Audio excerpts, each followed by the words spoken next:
January 17th, 1925, Chicago, Illinois. A car packed with gunmen pulls alongside a black sedan at a South Side intersection and opens fire. The target survives. His name is Al Capone, and by morning, every newspaper in the city knows it. He was born in Brooklyn in 1899, the son of Italian immigrants, and he learned early that violence could be a business tool. By his early 20s, he had moved to Chicago to work under Johnny Torrio, a bootlegger who saw in him a useful kind of ruthlessness.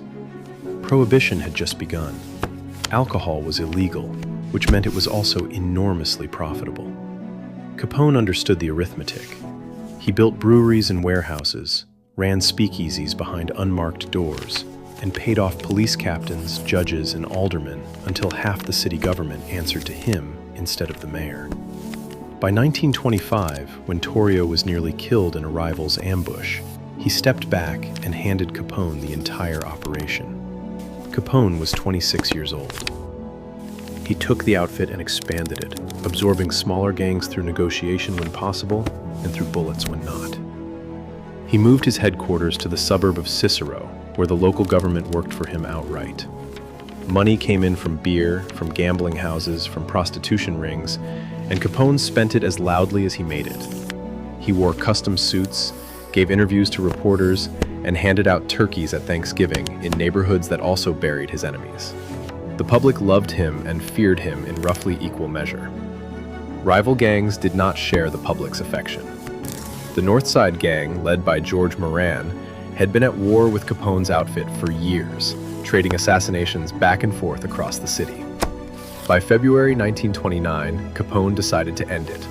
On the 14th, 4 men, 2 dressed as police officers, entered a garage on North Clark Street, where members of Moran's crew waited for a liquor shipment. The fake officers lined 7 men against a brick wall. Then the shooting started. It lasted less than a minute. When real police arrived, 6 men were already dead, and a 7th died at the hospital without naming his killers. Moran himself had missed the meeting by minutes. The massacre made international headlines and made Capone, for the first time, a national villain rather than a local legend.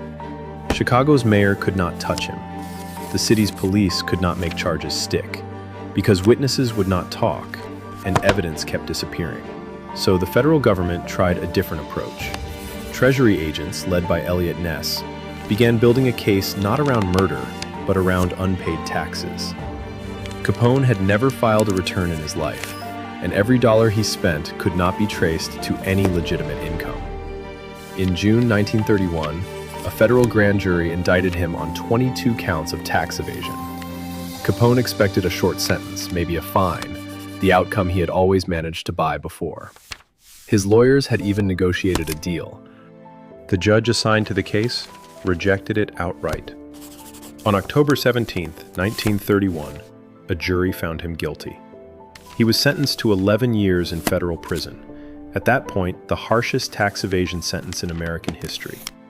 He served time first in Atlanta, then in the newly opened Alcatraz, cut off from the outfit he had built.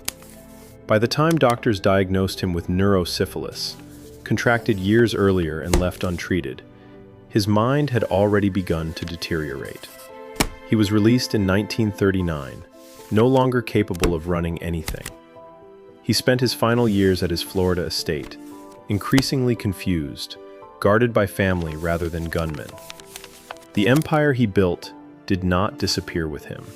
Other men took over the outfit, quieter men who avoided headlines and learned from his mistakes. Capone had proven that an entire city could be bought, piece by piece, for the price of good liquor and bad silence. He died in January 1947, officially of a stroke, having never once been convicted of the murders everyone knew he ordered. The government got him for the one crime he never bothered to hide.